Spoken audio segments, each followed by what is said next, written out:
और अब आपको एक और बड़ी खबर बताएं, जहां ग्रेटर नोएडा अथॉरिटी पर धरना दूसरे दिन भी जारी है। नेटवर्क 10 की खबर का बड़ा असर हुआ है। देर रात सीईओ नरेंद्र भूषण और पुलिस कमिश्नर आलोक सिंह किसानों से बातचीत करने पहुंचे। रात 12 बजे से 2 बजे तक अधिकारियों की किसानों से बातचीत चली। किसान और अधिकारियों के बीच दूसरे दौर की वार्ता जारी है। अमोद भाटी और मनवीर भाटी के नेतृत्व में 6 किसानों से अधिकारियों की बातचीत अभी भी जारी है। लीज बैक पॉलिसी में बदलाव को लेकर किसान नाराज हैं। अथॉरिटी गेट पर ताला जड़कर सैकड़ों किसान बैठे हैं और आज दूसरे दिन भी ये प्रदर्शन, ये धरना, ये नाराजगी किसानों की जारी है। लीज बैक पॉलिसी में बदलाव को लेकर किसानों की नाराजगी दिख रही है।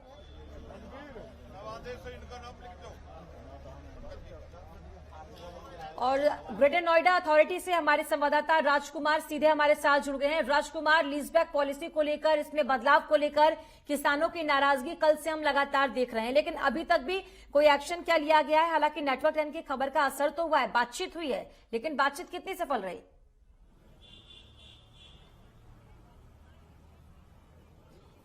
मनीषा, मैं प्राधिकरण के कार्यालय पे ही हूँ और अभी अभी का अपडेट है। 51 किसानों का एक प्रतिनिधिमंडल अंदर गया।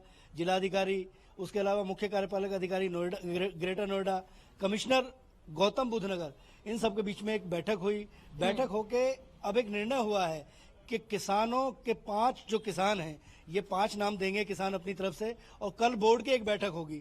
उस बोर्ड की बैठक में इस पूरे मसले को दोबारा से इसको एक बार इसका समाधान करने का प्रयास किया जाएगा। और इस पर बात करने के लिए अभी प्रतिनिधिमंडल बाहर निकला है। इस पर बात करने के लिए मेरे साथ मनवीर हैं, जो मनवीर बिस्सक से बिलोंग करते हैं, और ये किसान आंदोलन जो चल रहा है, इस पर उन्हीं से सीधा अपडेट लेने का प्रयास करेंगे कि अंदर मीटिंग में क्या हुआ और इसका समाधान क्या है और अब वो क्या चाहते हैं। जी मनवीर, आज मीटिंग हुई है अभी आपकी, 51 लोग गए अंदर, क्या सब कुछ हुआ और आगे की रणनीति क्या है? देखिए, आज ये दूसरी दौर की वार्ता थी। रात हमें यहाँ पे जो हमारे साथी किसान और नौजवान थे, पहले पुलिस प्रशासन ने उनको यहाँ से खदेड़ने की पूरा प्रयास किया। हम लोगों ने सीधा कह दिया हमारे यहाँ से लाश वापस जाएगी, हम जिंदा तो एसआईटी को वापस करा के जाएंगे। फिर रात को ही आज की मीटिंग, आज रात का भी बता दें। आज की मीटिंग रात का अपडेट हो गया। अच्छा, रात का अपडेट हो गया, फिर ठीक है। मैं सुबह से यही हूँ। हाँ, चूंकि रात की वार्ता के बाद आज वार्ता तय होनी थी, तो आज वार्ता में हम लोग गांव वार प्रतिनिधिमंडल, जो कि ये 45 गांवों का मसला था, तो हर गांव से एक एक आदमी प्रतिनिधिमंडल में मिला और प्रमुखता से पिछले 3 साल में मौजूदा सरकार और मौजूदा प्राधिकरण के अधिकारियों ने किस किस तरह से किसानों के साथ जाति की है। जो 15-20 साल के संघर्ष के बाद जो उन्हें जमीन के टुकड़े के रूप में आबादी का प्लॉट, विकसित % का प्लॉट, और सीधे तौर पर जो अंदर जो मीटिंग हुई, उस मीटिंग के बाद अब निर्णय क्या निकला? कल बोर्ड की बैठक होगी।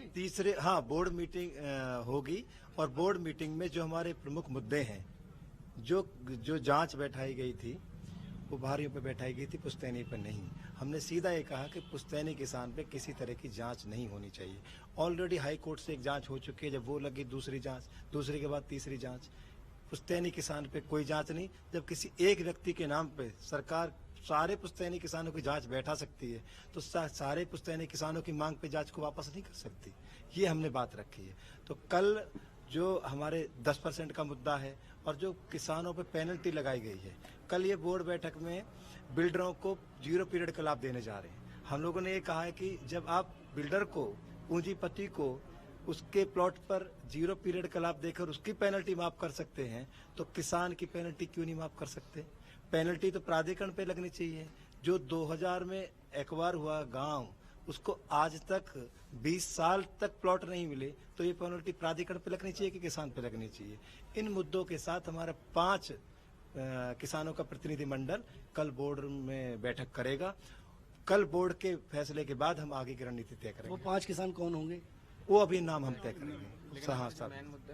अच्छा, ये जो मसला है, अब इसके बाद आगे की रणनीति आपकी क्या है? कल की बोर्ड बैठक के बाद हमारा आगे का फैसला तय करेगा कि कल की बोर्ड बैठक में, कल सरकार ये कह रहे थे कि सरकार का मसला है, एसआईटी जो है वो सरकार ने बैठाई थी, तो कल बोर्ड में आश्वासन से संतुष्ट हैं? नहीं, हमें कल बोर्ड में, जब क्योंकि ये मुद्दा इनका है ही नहीं ना। जो मनीषा, बिल्कुल सीधे तौर पर सीधे तौर पर मनवीर का कहना यह है, जो इसका नेतृत्व कर रहे हैं, बाकी और किसान भी उनके साथ खड़े हुए जी। हैं, शायद वो सारे किसान यहाँ मौजूद हैं जो 51 अंदर गए हैं। वही राजकुमार जी, कल जो बातचीत किसान, हुई, मुझे जो लगता है कि बातचीत शायद अंदर हुई है, क्या उस बातचीत को आधार मानकर ये उम्मीद जताई जा रही है इन किसानों की तरफ से कि हो सकता है आगे हल निकल जाए, समाधान निकल जाए? नहीं, बिल्कुल उम्मीद पर दुनिया कायम है। उम्मीद जो है वो कभी छोड़नी नहीं चाहिए। और अगर इन्हें आश्वासन दिया है जी। प्राधिकरण के अधिकारियों ने, बहुत महत्वपूर्ण अधिकारी अंदर बैठे हैं, जिलाधिकारी, किसी भी जिले में जिलाधिकारी है, बाकी जमीन से सारे जुड़े हुए मसले हैं, तो अगर किसान अंदर गए हैं और इन्हें आश्वासन दिया है तो निश्चित तौर पे ये बाहर आए हैं और कहीं ना कहीं किसी बातचीत से हल निकलेगा। और मुझे लगता है कि मैं एक बात अपडेट करना चाह रहा हूं कि प्राधिकरण के इतिहास में शायद ये पहली बार ऐसा होगा कि प्राधिकरण के बोर्ड रूम में और प्राधिकरण की बोर्ड बैठक में कोई किसानों का एक प्रतिनिधिमंडल, 5 किसान शामिल होंगे। यहाँ के मेंबर ऑफ पार्लियामेंट और एमएलए को भी बोर्ड रूम में, बोर्ड बैठक में बैठने की अनुमति नहीं है। जी बिल्कुल, लेकिन जिस तो तरीके ये से जो आप एक बता रहे हैं जीत कि है, जो ये बड़ी किसान जीत। अंदर बैठक में अमोद शामिल थे वो भी वहां पर है, तो उनसे भी जानने की कोशिश कीजिए कि बैठक में क्या इन मांगों को, जो उनकी मांगे हैं, उनको मानने पर बातचीत हुई है। ये लगातार आपसे जानने की कोशिश करेंगे। बहरहाल फिलहाल शुक्रिया आपका राजकुमार, तमाम जानकारी के लिए।